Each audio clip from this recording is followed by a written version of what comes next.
So ayan mga kadrama-rama lang ko pong inaabangan nyo po no, yung next na mangyayari dito sa Mailonggo Girl, dahil alam naman po natin mga kadrama na hanggang ngayon po itong si Margaret ay andun pa rin nga po sa ospital dahil nga po sa nakain niya nga pong pagkain nung na may lason. At alam naman po natin mga kadrama na itong si Margaret po ay nalaman na nga din po niya yung katotohanan na hindi po talaga si tata yung may kasalanan sa pagkawala nga po talaga ng relo ng kanyang anak, kundi ito nga po talagang si Venice, dahil narinig nga po niya ito at talagang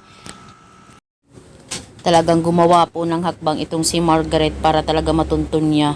Para siyang naging detective nung mga panahon na yun, no? Dahil may dugo nga po talaga kasi na nakita doon sa glass na yun. At nakita nga po niya yun doon sa kanyang katulong. Siyempre, nalaman niya na magkakuntsaba po talaga sila ni Venice.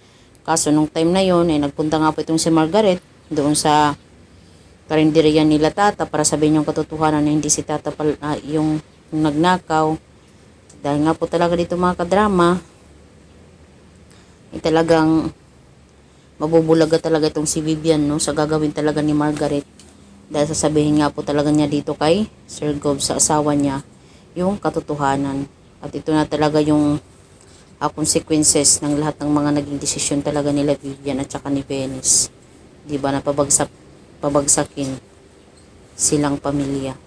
Pero hindi po nila yun mapapabagsak dahil nga po mabubuhay pa rin po talaga itong si Margaret at saka itong si Sir Gob, malalaman din niya talaga na anak niya itong si tata. So yun lang po mga kadrama, abangan na lang po natin yung paggising ni Margaret at pagsabi ng katotohanan dito kay Sir Gob. So yun lang po mga kadrama, maraming salamat. Don't forget to please like, share, and subscribe my channel para sa susunod na video mga kadrama is pa-update ko po kayo. Thank you so much for watching. Bye! Abangan na lang po natin yung next na mangyayari.